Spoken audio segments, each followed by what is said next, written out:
Almost screwed that up real bad.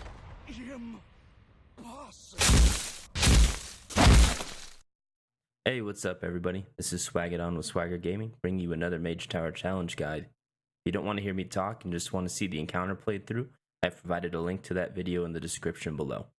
In this guide, we'll be talking about the Marksmanship Hunter. To beat this challenge, you must complete the Thwarting the Twins scenario, in which you must defeat Raced Magespear. Before we jump into talent choices, I wanted to remind everyone that I do not play Hunter beyond the Mage Tower challenges, and that the talents and rotations I will be discussing in this guide are probably not what you want to be using for dungeons or raids, and are just what worked for me to complete this challenge. If you have any suggestions that may help out others, please feel free to comment below. For Tier 1, I use Lone Wolf because it's the highest DPS talent in all situations. If you want to use your pet to step on runes, Careful Aim is the second best option. Tier 2, I went with Lock and Load for the extra instant cast aim shots. These are extremely useful because of the amount of movement in this fight. I took Post Haste for Tier 3 because it was the most reliable of the 3 movement talents. For Tier 4, I took Explosive Shot for the AoE damage. For Tier 5, I had Binding Shot, which I used for CC on Karam if I got into a tight spot. In Tier 6, I chose Barrage for the AoE damage on the adds. For our Tier 7 talent, I took Piercing Shot. This is a high damage ability that also has some AoE potential. I'm not going to get into the general rotation, but I found it was best to save all of my AoE abilities for the little adds. Make sure you are always targeting something with your auto attacks for the extra aim shots as well. To learn more about the basic rotations for Marksmanship Hunter, I suggest you start with the guide on Icyveins. I've provided a link to it down in the description below. I was 922 item level when I beat this encounter, and was only using the Celerity of the Windrunner's legendary cloak. This grants you 15% haste for 6 seconds after using Windburst. I also had 2 set Tier 21 from LFR that gives your focus generating attacks 30% increased damage and 25% more focus generation. This is a very nice 2-set bonus, and I highly recommend it if you're struggling with this encounter. This fight starts out fairly simple, but can build up over time and eventually has a large number of mechanics that can become overwhelming if not dealt with properly.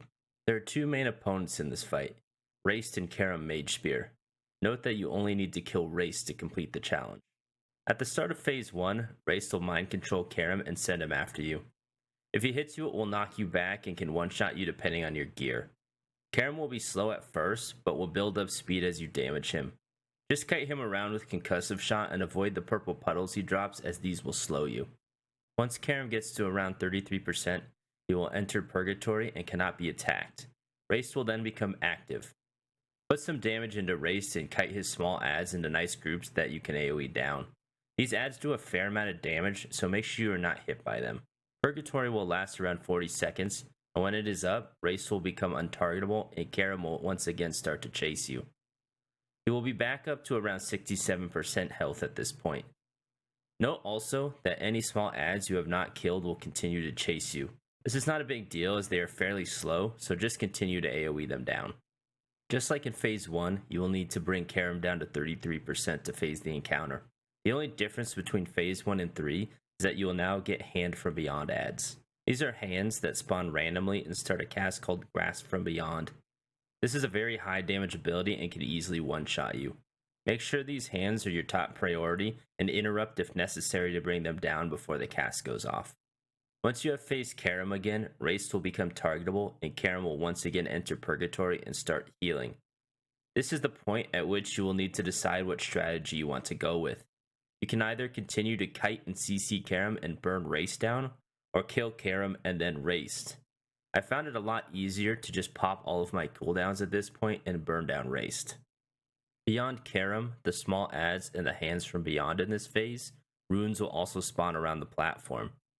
If these are not stepped on, when they disappear, they will spawn a large add which is essentially a wipe. You can either step on these yourself, use your pet to stand on them, or kite the small adds onto them. Note that something needs to be on the rune when it disappears, and if you step on the rune and off too early, it will still spawn the add. Just keep kiting, killing hands, and stepping on runes until you kill Raced and you win. I did not use any encounter-specific macros or Weakauras for this scenario, but my UI uses Ipse's Hunter Weakauras UI, which I will provide a link for in the description below. In addition, Bigwigs provides timers and alerts for this encounter. I would put this encounter somewhere near the middle compared to the others from a difficulty standpoint. In terms of a DPS check, it is not very hard, but does take a bit of coordination and brain power to continuously kite enemies the entire scenario. One great thing about Hunters specifically is the many ways they can slow and CC adds, and that they have an interrupt for every hand from beyond. What class and spec would you like to see next? Thanks for watching and have a great one.